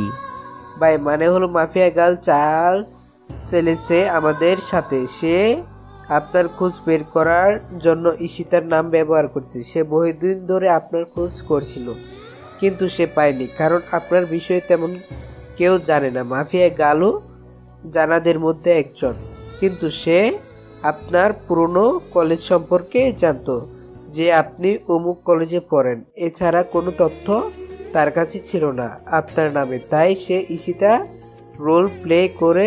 তবে ঈশিতার বাইকে সত্যি থানার ওসি মেরেছিল। সে আপনার খোঁজ বের করার জন্য ভালো সাজে থানার ওসিকে মারে। সে এমনটা করে বোঝাতে চেয়েছে যে সে তার ভাইয়ের মৃত্যুর প্রতিশোধ নিচ্ছে, কিন্তু সত্যিকারের আসল ঈশিতারা গ্রামে চুপচাপ বসবাস করছে। তারা সবকিছু যেন ভুলে গিয়েছে, কিন্তু মাফিয়া গাল সেই সুযোগ কাজে লাগিয়েছে। সে আপনার কাছে আসার জন্য সেই সব ফেক তথ্যগুলো আপনার হাতে তুলে দিয়েছিল, যাতে করে আপনাকে মেরে ফেলতে পারে। আর সে ইচ্ছা করে ঈশিতার ভাইয়ের ব্যাপারটা সামনে এনেছে আমাদের, যাতে করে আমরা সেই তথ্য মোতাবেক আগাই আর সে তার কাজে আঞ্জাম দিতে পারে। অবশেষে সে তাই করলো। ঈশিতার নাম ব্যবহার করে ফেক তথ্য দিয়ে সে তার কাজ চালিয়ে গেল, আর মাঝে গুরহাম হলাম আমরা সকলে। নিলয়ের কথা শুনে যেন পায়ের নিচ থেকে মাটি সরে গেছে আমার। ওর কথাগুলো যেন নিজের কানকেই বিশ্বাস করতে পারছি না আমি। নিলয় কি বলছিস তুই এসব? হ্যাঁ ভাই সত্যি বলছি, সে ইচ্ছা করে আমাদের ভুল তথ্য দিয়েছে ভাই। এখনকার মতে সত্যি হলো এটাই যে আমরা তার খোঁজ বের করিনি। সে আমাদের খোঁজ বের করে নিজ ইচ্ছায় তার নিজ নামে ফেক তথ্য তুলে দিয়েছে, যাতে করে আমরা গুমরাহ হই। মাথায় তো কিছুই কাজ করছে না নিলয়, কিন্তু একটা জিনিস ধরলাম, সে ঈশিতা। সেটা প্রমাণ করার জন্য থানার ওসিকে আর রাফিদকে মেরেছে, কিন্তু তারপরে গিয়ে রাফিদের ছেলেপেলের সাথে কি করে সে উঠা বসা করছে। আর রাফিদের ছেলেপেলে তো তাকে মারার জন্য হাই হতাশ করছিল, কিন্তু এখন দেখি সব কিছুই উল্টা। চোরে চোরে খালাতো ভাই, আর মাঝে এসে আমার উপরে হামলা করলো। ভাই রাফিদের ছেলেপেলে আর মাফিয়া গাল একজোট হওয়ার পিছনেও হয়তো ভয়ঙ্কর কোনো রাজ লুকিয়ে আছে, কারণ মাফিয়া গালের জন্য কোনো কিছুই অসম্ভব না। এখন সে যদি আপনার মতন মানুষের সাথে ছলনা করতে পারে, তাহলে রাফিদের ছেলেপেলে আর কি। আচ্ছা নিলয়, ফোন রাখলাম। আমার মাথায় আর কিছু কাজ করছে না। আমি আগে নিজেকে সামলাই, আর তুই মাফিয়া গালের তাল্লাশ কর। একবার যদি ধরতে পারি মাফিয়া গালকে, তাহলে 100% ধরে রাখ তার যৌনাঙ্গের মধ্যে পেরেক মেরে তাকে আমি চৌরাস্তার মোড়ে লটকে রাখবো। আচ্ছা ভাই, আমি তালাশ করছি মাফিয়া গালের। আমি আমার বেস্ট লাগিয়ে দেব মাফিয়া গালকে খুঁজে বের করার জন্য। নিলয়ের সাথে কথা শেষ করে চুপচাপ খাটের উপরে বসে আছি। বসে বসে কিছু সময় কিছুর হিসাব মিলাচ্ছি। অন্যদিকে মাফিয়া গাল তার আড্ডায় বসে পৈশাচিক হাসি হাসছে। এখন তোর কলিজায় বসে যদি তোর মাথায় বাড়ি দিতে পারি তাহলে তুই শিওর থাক যে আগামী বার বাড়িটা একদম বরাবর জায়গায় দিব, আর তুই তৎক্ষণাৎ দুনিয়া ছেড়ে পালাবে। মাফিয়া কাল এত বড় খেলা খেললো আমার সাথে ঈশিতার নাম নিয়ে। না, ওর একটা কিছু করতেই হবে। ওর জন্য নিজে একটা ফাঁদ পেতে রাখবো এবার আমি। এবার দেখবো মাফিয়া গাল তুই পালিয়ে যাস কোথায়। আগুন নিয়ে খেলা করার ফল তুই পাবি এবার। কিন্তু আরেকটা জিনিস মাথার মধ্যে ঘুরপাক খাচ্ছে যে ঈশিতা কোথায় আছে, আর তার নাম নিয়ে মাফিয়া গাল আমার সাথে এত বড় খেলা করে ফেললো, কিন্তু আমি বুঝতেও পারিনি। না, একবার ঈশিতার সাথে দেখা করা দরকার। ঈশিতাকে মনে জায়গা দিয়ে যখন এত বড় বিপদের মুখে পড়েছি আমি, তাহলে ঈশিতাকেই বিয়ে করব এবার। কারণ মনে তো ঈশিতার অস্তিত্ব ছিল, মাফিয়া গালের কোনো অস্তিত্ব ছিল না। সো তাকে নিয়ে ভবিষ্যৎ প্ল্যান করব আমি। এসব নিয়ে ভাবছিলাম, তখনই ফোনটা বেজে উঠল। ফোনটা হাতে নিয়ে নাম্বার চেক করলাম। নাম্বার চেক করতেই ভেতরটা ধূপ করে মোচড় মেরে উঠল, কারণ নাম্বারটা আন্ডারওয়ার্ল্ডের একজন বড় মাফিয়ার নাম্বার। সে হঠাৎ আমার ফোনে ফোন দিল কেন? না, একবার কথা বলে দেখি। তারপর ফোনটা রিসিভ করলাম। ফোন রিসিভ করার পর সে আমায় যা বলল তা শুনে তার জায়গার মধ্যে স্থির থাকতে পারলাম না। ধপাস করে খাটের ওপর বসে পড়লাম। এসব শুনবার জন্য যেন আমি মোটেও প্রস্তুত ছিলাম না। ও আল্লাহ, এ তো দেখি আমার আগোচরে সব মাফিয়াদের খেলা। আগুন ভাই, আপনি একটু সাবধানে থাকবেন, কারণ সমস্ত মাফিয়ারা আপনার পিছনে উঠে পড়ে লেগেছে। সবাই চায় আপনাকে মেরে মাটির সাথে মিশিয়ে দিতে। তবে আমি আপনার ক্ষমতা সম্পর্কে জানি, কিন্তু তারপরেও হয়তো এবার আপনি পেরে উঠবেন না, কারণ আপনার বিপক্ষে অনেক কয়েকজন দাঁড়িয়ে গেছে। সবাই চায় বাংলার মাটিতে হুকুমত চালাতে, তাই মাফিয়া গাল নামক ভয়ঙ্কর হাইনাটাকে আপনার জন্য ঠিক করেছে। রেদওয়ান ভাই, আগুন কত বড় খেলোয়াড় সেটা হয়তো আপনি ভুলে গেছেন। ভাই, তা আমি ভুলিনি, কিন্তু মাফিয়া গালও কম না, সে অনেক শক্তিশালী।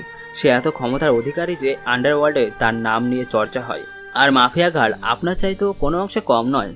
উদাহরণস্বরূপ দেখেন, রাফিদকেও ওপর থেকে নেতা বানিয়ে দেওয়া হয়েছিল, যাতে করে সে আপনার খোঁজ বের করে আপনার অস্তিত্ব মাটিতে মিশিয়ে দেয়, কিন্তু সে পারেনি, তাই সে রাফিদকেও মেরে ফেলে, আর তারপর সে নিজেই কাজে নেমে যায়। ভাই, আপনি প্লিজ একটু সাবধানে থাকবেন। আমার দায়িত্ব ছিল আপনাকে জানিয়ে দেওয়া, তাই আপনাকে জানিয়ে দিয়েছি, কারণ আপনার কারণেই দুনিয়ায় বেঁচে আছি এখনো আমি, তাই দায়িত্ব কর্তব্যবোধ থেকেই আপনাকে জানিয়েছি। আর হ্যাঁ, একটা কথা, মাফিয়া গালের সাপোর্টার আন্ডারওয়ার্ল্ডে অনেকেই আছে, তারা সবাই মাফিয়া গালের পক্ষে। সো ভাই, আপনার হয়তো তাদের সাথে একা ফাইট করা সম্ভব হবে না। সো প্লিজ নিজেকে গুটিয়ে ফেলুন, না হয় মৃত্যুর মুখে পড়তে হবে আপনাকে। রেদওয়ান ভাই, আপনাকে বেশি কিছু বলার নাই, তবে একটা কথা কান খুলে শুনে রাখুন। আমি সেই আগুন, যেই আগুন কারোর পরোয়া করি না। আমি সেই আগুন, যেই আগুন একাই নিজের বলে অনেক কয়টা গ্যাংস্টারকে শেষ করেছি। আমি সেই আগুন, যেই আগুনের পরামর্শ মতে আন্ডারওয়ার্ল্ডের অনেক কয়টা ডন চলে। আমি সব কিছু ছেড়ে দিয়েছি বলে এটা না যে আমি ভয় পেয়ে যাব। আজকের পর আগুনের দ্বিতীয় রূপ দেখতে পাবেন সবাই। সব কয়টাকে যদি মাটির নিচে জীবিত পুঁতে না দেই, তাহলে আমার নামও আগুন না। সো রাখলাম এখন ফোন। তারপর ফোন কেটে দিয়ে চুপচাপ বসে রয়েছি। ভিতরে পুরো আগুন জ্বলছে দাউ দাউ করে। মাফিয়া গাল, খোদার কসম, একবার যদি তোকে চোখের সামনে পাই, তোকে ধরে নিয়ে সেই দিনই তোর শেষ দিন। এবার আমার বুঝে আসছে সব কিছু, যে মাফিয়া গাল রাফিদকে মারার পরও তার ছেলে পেলে নিয়ে কীভাবে কাজ করছে। তোরা সব কয়টা রেডি থাক, নিজের কাল ডেকে এনেছিস তোরা, তোদের ঘাড়ের রগ আমি ছিঁড়ে ফেলবো। শরীর ভরা রাগ নিয়ে ওয়াশরুমে চলে গেলাম। তারপর হালকা পানির ছিটা মুখে দিয়ে বের হয়ে আসলাম। মাথাটা পিন পিন করে ব্যথা করছে এখনো। মাথা ব্যথা নিয়েই নিচে চলে গেলাম। তারপর সবাই মিলে খেয়ে দিয়ে আবার উপরের রুমে চলে আসলাম। এভাবেই কেটে গেল আরও 2-1টা দিন। একদিন রাতের বেলায় সিদ্ধান্ত নিলাম যে আগামীকাল চলে যাব। মা বাবা সকলকেই জানিয়ে দিলাম যে আগামীকাল আমি চলে যাব। বাবা, আর কয়েকটা দিন থেকে গেলে হতো না? মা, আমার ক্লাস চলছে, তাও আমি অনেক কয়টা দিন এসে বাড়ি থেকে বেরিয়ে গেলাম। এখন আমার যেতে হবে, কিছুদিন পর না হয় আবার আসবো। আচ্ছা, ঠিক আছে। পরের দিন সকালবেলা ঘুম থেকে উঠে রেডি হয়ে নাস্তা করে নিলাম। তারপর শহরের উদ্দেশ্যে রওনা হলাম। শহরে পৌঁছেই শামীমকে ফোন দিয়ে বাসায় আসতে বললাম। সে বাসায় চলে আসলো। কি রে, এত লম্বা সফর? বাপরে, আরে বহুদিন পর বাড়ি গিয়েছি, তাই এতদিন থাকলাম, না হয়তো বা মা বাবার মন খারাপ হবে। ও আচ্ছা, কিন্তু আকাশ এখন তুই কি করবি? রামিসা তো তোকে ধোঁকা দিল, তোর ভালোবাসা নিয়ে খেলা করে তোকে ছুঁড়ে ফেলে দিল। শামীম, সে তার মরণ ডেকে এনেছে। এতদিন তাকে শুধু ভালোবেসেছি, কিন্তু এবার সে আমার ঘৃণা দেখবে। রামিসাকে এমন বীভৎসভাবে মারবো যে তুই দেখলেও তোর বুক কেঁপে উঠবে। আচ্ছা, তা না হয় মারবি, কিন্তু আমি বলছি যে তুই নিজেকে নিয়ে সিরিয়াস হ। মানে বুঝলাম না। আমি বলছি কি, তুই একটা বিয়ে করে ফেল। রামিসা তো তোকে ধোঁকা দিল, তো তুই চাইলে আমার ছোট বোনকে বিয়ে করতে পারিস। আরে না রে শামীম, আমি এখন ওইসব কিছু নিয়ে ভাবি না। আর ভবিষ্যতে ভাবলেও ঈশিতাকে নিয়ে ভাববো, কারণ রামিসাকে আমি ঈশিতা ভেবে ভালোবেসেছি। সো ঈশিতাকেই আমি বিয়ে করলে। আচ্ছা ঠিক আছে, তুই যাকেই বিয়ে করিস কর, কিন্তু জলদি কর, কারণ মানুষ ধোঁকা খাওয়ার পর ডিপ্রেশনে চলে যায়। আরে পাগল, তুই আমাকে নিয়ে এসব চিন্তা করিস না, কারণ আমি ডিপ্রেশনে যাওয়ার মতো ছেলে না। সো কোনো চাপ নেই। আর যে আমায় ধোকা দিয়েছে তার 12টা তো আমি বাঁচাবই। আচ্ছা তাহলে ঠিক আছে। হ্যাঁ, আচ্ছা শোন, তোকে আমি যে জন্য ফোন করে আসতে বললাম তার কারণ হলো তোকে আমার সাথে একটা জায়গায় যেতে হবে। কোথায় যাব? ঈশিতার বাড়িতে। সেখানে গিয়ে ঈশিতার মায়ের সাথে কথা বলবো। আচ্ছা ঠিক আছে। তাহলে বিকালে রেডি হয়ে থাকিস। আমি নিলয়ের থেকে ঈশিতার বাড়ির ঠিকানা নিয়ে নিব, পরে সন্ধ্যায় দুজনে মিলে রওনা হব। ওকে। তারপর শামীম চলে গেল, আর আমি নিলয়ের থেকে ফোন করে ঈশিতার ঠিকানা নিয়ে নিলাম। পরে বিকালবেলায় আমি আর শামীম ঈশিতার বাড়ির উদ্দেশ্যে রওনা হলাম। কেমন যেন নার্ভাস লাগছে নিজের কাছে।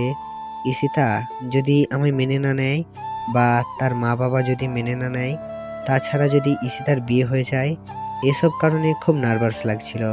কিন্তু আমার তো যেতে হবে ঈশিতার কাছে। সো আগে গিয়ে দেখি। অনেকটা পথ সফর করে ঈশিতার গ্রামে গিয়ে পৌঁছালাম। সেখানে পৌঁছে ঈশিতার বাড়ির খোঁজ করতে লাগলাম। একজন আমাকে ঈশিতার বাড়ির ঠিকানা দেখিয়ে দিল। আমরা সেই বরাবর যেতে লাগলাম। জীবনের প্রথম গ্রামে এসেছি আমি। গ্রামের পরিবেশ যেন শহরের থেকেও অনেক উন্নত। আশেপাশের পরিবেশ যেন ভিতরে খুব ধারালোভাবে নাড়া দিচ্ছিল। চোখ পাকিয়ে পাকিয়ে চারদিকে খুঁটে খুঁটে দেখছিলাম। হঠাৎ এই পুকুর পাড়ে কিছু একটার উপর নজর আটকে যায় আমার, যে একটা মেয়ে চুল ছেড়ে দিয়ে পুকুর পাড়ে বসে আছে। ড্যাব ড্যাব করে তাকিয়ে আছি সেই দিকে। এ আকাশ, কোথায় হারিয়ে গেলি তুই? শামীমের ডাকে হুঁশ ফিরে আসলো। বন্ধু দেখ মেয়েটাকে। মেয়েটার চুলগুলো কত লম্বা, আর তাছাড়া পেছন দিক থেকেই তাকে দেখতে পুরো হুড়পড়ি লাগছে। আল্লাহ না জানে তার চেহারা কত সুন্দর। আকাশ, তুই কি পাগল হয়ে গেছিস? হ্যাঁ, তুই এসেছিস ঈশিতার খোঁজ করতে, কিন্তু মন বসিয়ে দিচ্ছিস অন্য মেয়ের উপর। আরে তা না, তবে সত্যি মেয়েটাকে দেখে ভিতরে কেমন যেন তুফান বইছে। বেয়াদব পোলা, চল তুই আগে ঈশিতার বাড়ির খোঁজ করি। আচ্ছা চল। মেয়েটাকে দেখা বাদ দিয়ে ঈশিতার বাড়িতে চলে গেলাম। ঈশিতার মা আমাকে দেখে তো পুরো অবাক, আর তিনি আমাকে আগে থেকেই চিনে। আকাশ, তুমি এখানে হঠাৎ? আন্টি, ঈশিতার খোঁজ নিতে এসেছি। তা ঠিক আছে, কিন্তু তুমি আমার বাড়ির খোঁজ পেলে কি করে? আন্টি, সে অনেক কাহিনী করে বের করতে হয়েছে আমাকে। তারপর আপনাদের ঠিকানা খুঁজে পেয়েছি। আচ্ছা বাবা, ভেতরে এসো। আর রাবিয়া খালা, ঈশিতাকে একটু ডেকে নিয়ে আসেন তো। বলেন যে তার সাথে কেউ একজন দেখা করতে এসেছে। আচ্ছা, আমি দেখে নিয়ে আসি। রাবেয়া খালা না কে যেন ঈশিতাকে ডাকতে চলে গেল, আর আমি আর শামীম রুমের মধ্যে বসে আছি। হঠাৎই দেখি পুকুর পাড়ে সেই চুল লম্বা মেয়েটা ঘরে প্রবেশ করলো। তাকে দেখে তো পুরো অবাক আমি। আল্লাহ, এ তো ঈশিতা।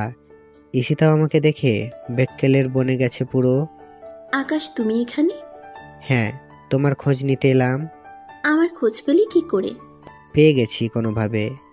আচ্ছা বসো, আমি হাত ধুয়ে আসছি। ওকে। তারপর ঈশিতা হাত মুখ ধুতে চলে গেল, আর আমি বসে বসে ভাবছি যে মাফিয়া গার্ল এই নিরীহ মেয়েটাকে নিয়ে কি জঘন্য খেলায় না খেললো, যার ধারে কাছেও ঈশিতা নাই। কত কি না আমাকে বানিয়ে বানিয়ে বলেছে যে সে ঈশিতা। সে তার চেহারা পরিবর্তন করেছে তার ভাইয়ের প্রতিশোধ নেওয়ার জন্য। কিন্তু এদিকে ঈশিতা পুরো শান্তভাবে ঘুরে ফিরে বেড়াচ্ছে। সে ওইসবের ধার ছোঁয়ার বাইরে। মাফিয়া গার্ল, তোকে আমি ছাড়বো না, কিন্তু একটা জিনিস আমার মাথায় কাজ করছে না। ঈশিতা আগের চেয়ে এত সুন্দর হয়ে গেল কি করে? আগে তো এমন পরি ছিল না সে, কিন্তু এখন দেখলেই চোখ ফেরাতে পারি না তার থেকে। কি জাদু আছে এই গ্রামের আবহাওয়ায় আল্লাহ জানে। এসব নিয়ে ভাবছিলাম, তখনই ঈশিতা ফ্রেশ হয়ে আসে। তো বলো কেমন আছো? এই তো ভালোই, তুমি কেমন আছো? আছি আলহামদুলিল্লাহ। আর তোমার পাশের উনি কে? আরে পরিচয় করে দিতে তো ভুলে গিয়েছি, সে হচ্ছে শামীম, আমার ক্লাসমেট। ওহ, আচ্ছা, তুমি কিসে পড়াশোনা করছো এখন? আমার তো পড়াশোনায় ইতি লেগেছে সেই বহু আগেই। সব কিছু ছেড়ে এখানে চলে আসি, পরে আর পড়াশোনা হয়নি। ওর তো তোমার বিয়ে শাদী হয়েছে? না, সেসব হয়নি, তবে গ্রামের অনেকেই প্রস্তাব করেছে মায়ের কাছে। হয়তো মা দেখে শুনে কিছুদিনের মাঝে আমায় বিয়ে দিয়ে দেবে। ঈশিতার কথা শুনে বুকটা ধুক করে উঠল। না, আমার ঈশিতার জন্য কোথাও বিয়ে হতে পারে না। হয়তো আমি অন্য কাউকে ভালোবেসেছি, কিন্তু আমি তো জানতাম সে ঈশিতা। কি হলো, চুপ হয়ে আছো যে? আসলে ঈশিতা, আমি অনেক বড় স্বপ্ন নিয়ে এখানে এসেছি। কি স্বপ্ন আকাশ? আমি এসেছি তোমায় ঘরের বউ করার জন্য। ঈশিতা আমার মুখে এমন ধরনের কথা শুনে পুরো থতমতে খেয়ে যায়। আকাশ, কি বলছো এসব তুমি? কি পাগল টাগল হয়ে গেলে তুমি? শহরে এত ভালো ভালো মেয়ে থাকতে আমার মতন গ্রাম্য মেয়েকে বিয়ে করবে তুমি? তোমার কি মাথা নড়ে গেছে নাকি? আমার ভিতরে কি তুফান বইছে তা আমি জানি। আর তাছাড়া তোমায় তো আমি মনে গেঁথে নিয়েছি, তাই তোমায় আপন করব মনে মনে বলছিলাম এসব। কি হলো, আবারও চুপ হয়ে গেলে যে? ঈশিতা, আমার মাথাও খারাপ হয়নি, আর আমি পাগলও হইনি। আমি সব জ্ঞানেই এখানে এসেছি যে আমি তোমায় বিয়ে করব। আকাশ, এটা কখনো হয় না। আর তাছাড়া আমার মাও আমাকে শহরে বিয়ে দিবে না। তুমি তোমার মাকে ডাকো। আচ্ছা। ঈশিতা তার মাকে ডেকে নিয়ে আসে। আন্টি, আমি ঈশিতাকে বিয়ে করতে চাই। বাবা, ক্ষমা করো আমায়, আমি তোমার সাথে ঈশিতার বিয়ে দিতে পারবো না। কিন্তু কেন আন্টি? কারণ আমি আমার ছেলেকে হারিয়েছি। শহরের দূষিত মানুষগুলো আমার ছেলেকে আমার কাছ থেকে কেড়ে নিয়েছে। আমি চাই না একইভাবে আমার মেয়ের প্রাণটাও যাক।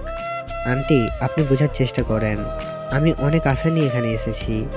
বাবা, তোমার নৈরাশ করার জন্য কুরোজোর ক্ষমা চাইছি, কিন্তু আমি আমার মেয়েকে শহরে বিয়ে দেব না। আন্টি, আপনি আগে শান্ত মাথায় আমার কথা শুনুন। দেখুন, আমি ঈশিতাকে অনেক আগে থেকেই ভালোবাসি, তাই তাকে বিয়ে করে নিজের বউ বানাতে চাই। কিন্তু আমি তো আমার মেয়েকে হারাতে চাই না। আমার একটাই মেয়ে, তাকে হারিয়ে আমি এতিম হতে চাই না। আন্টি, ঈশিতার গায়ে হাত দিবে আমি থাকতে? এমন বুকের পাটা এই দুনিয়ার বুকে কারোর হয় নাই। তুমি তা নয়, ঈশিতার হয়ে লড়াই করে যাবে, কিন্তু শহরের ওই দূষিত মানুষগুলোর সাথে তুমি একা পেরে উঠবে না, কারণ শহরের মানুষগুলো অনেক ভয়ঙ্কর। আন্টি, একটা কথাই মাথায় রাখবেন, শহরের মানুষগুলোর থেকে আমি আগুন আরো ভয়ঙ্কর বেশি। রক্তের বন্যা বয়ে যাবে, তাও ঈশিতার গায়ে একটা আঁচড়ও আমি লাগতে দিব না। আমার মুখে আগুন নামটা শুনে ঈশিতা এবং তার মা দুজনেই ঘাবড়ে যায়। আন্টি, ভয় পাওয়ার কিছুই নেই, কারণ আগুন কোনোদিন কারো ক্ষতি করেনি, পারলে উপকার করেছে, কিন্তু কারোর ক্ষতি সে করেনি। আচ্ছা ঠিক আছে, তুমি তোমার মা বাবাকে একদিন আমাদের বাড়িতে পাঠিও, তাদের সাথে কথা বলে না হয় সব ফাইনাল করব। আচ্ছা ঠিক আছে। আর হ্যাঁ, একটা কথা, আমি চাই ঈশিতা আবার পড়াশোনা শুরু করুক। এতে কি আপনার কোনো আপত্তি আছে? না, কোনো আপত্তি নেই। তাহলে ঠিক আছে, এখন থেকে ঈশিতার সমস্ত খরচ আমি বহন করব। আমি ঈশিতাকে শহরের একটা ভালো কলেজে অ্যাডমিশন করে দিব। আমি চাই সে আপনার মুখ উজ্জ্বল করুক। আচ্ছা বাবা, তুমি যেমন চাও তেমনই হবে। তোমার কথা শুনে অনেক খুশি হয়েছে আমি। ধন্যবাদ আন্টি, আজকের মতন না হয় আমরা চলি। একদম খারাপ হয়ে যাবে কিন্তু তোমরা এখন গেলে, 2-1 দিন এখানে থেকে তারপর যাবে তোমরা। আন্টি, আসলে আমার কলেজ আছে, আমার ক্লাস নষ্ট হবে থাকলে। আচ্ছা ঠিক আছে, তাহলে আজ রাতটা এখানে থেকে সকালে যাও। ওকে। তারপর সেই রাতটা ঈশিতার বাড়িতেই রয়ে গেলাম। পরের দিন সকালবেলা ঘুম থেকে উঠে রেডি হয়ে নিলাম। ঈশিতার মা আমাদের জন্য অনেক রকমের হাতের নাস্তা বানিয়েছে। তারপর সেগুলো খেয়ে শহরের জন্য রওনা হয়ে গেলাম। ঈশিতা গ্রামের কিছুটা পথ এগিয়ে দিতে আসলো আমাদের সাথে। আচ্ছা ঈশিতা, চলি আমি, তুমি সাবধানে থেকো। আচ্ছা, যাওয়ার আগে একটা কথা শুনে যাও। আবার পেছনে ব্যাগ দিলাম হালকা করে। হ্যাঁ বলো। সাবধানে, আমি না তুমি থেকো। আমাকে তোমার জীবনে এনে হয়তো কাল ডেকে এনেছো তুমি। মানে কি বলছো, বুঝলাম না। না, তেমন কিছু না। বলেই পৈশাচিক একটা হাসি দিল ঈশিতা। ঈশিতা, কিছু তো একটা বলতে চাইছিলে, তুমি কি বলতে চেয়েছিলে বলো? আরে বিশেষ কিছু না, তুমি এত টেনশন করার কিছুই নেই। আমি বলতে চেয়েছিলাম যে আমাকে তোমার জীবন সাথী করে হয়তো ঝামেলার মুখে পড়তে চলেছো তুমি, কারণ আমাকে সেফ রাখার জন্য অনেক লড়াই করতে হবে হয়তো তোমার। আরে পাগল, তেমন কিছুই না। যাকে ভালোবাসি তাকে তো আগলে রাখতেই হবে, তাই না? ঈশিতা আর কোনো কথা বলল না। সে আবারও একটা পৈশাচিক হাসি দিল। আচ্ছা, এবার চলি কেমন? হ্যাঁ যাও। ঈশিতাকে বিদায় দিয়ে গাড়িতে উঠে পড়লাম। মন যেন যেতেই চাইছে না ঈশিতাকে ছেড়ে, কিন্তু তাও তো আমার ফিরে আসতে হবে। যাক, কিছুটা দিন অপেক্ষা করি, তারপর বাসায় কথা বলে ঈশিতাকে বিয়ে করে নিব আমি। এমন হাজারো স্বপ্ন মনের মধ্যে বুনতে বুনতে সফর করছিলাম। ঠিক তখনই নিলয় ফোন দিয়ে বলল আমাকে। হ্যাঁ নিলয়, বল। ভাই, এদিকে শ্মশান ঘাট বানিয়ে দিয়েছে মাফিয়া গাল সবকিছুকে। নিলয়, কি বলছিস কি তুই? কি করেছে মাফিয়া গাল? আর কোনো কথা নাই, লাইন কেটে গেল। এদিকে আমি হ্যালো হ্যালো করেই চলেছি। হঠাৎ এই খেয়াল হলো যে লাইন কেটে দিয়েছে নিলয়, কিন্তু কি করছে মাফিয়া গাল?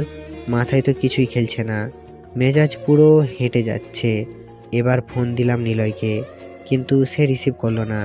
এদিকে টেনশানে তো মাথা ফেটে যাচ্ছে। সাথে সাথে মোবাইলে একটা মেসেজ আসলো। মেসেজ বক্সে ওপেন করে মেসেজটা পড়তেই পায়ের নিচ থেকে যেন মাটি সরে গেল আমার। নিলয় মেসেজ করেছে,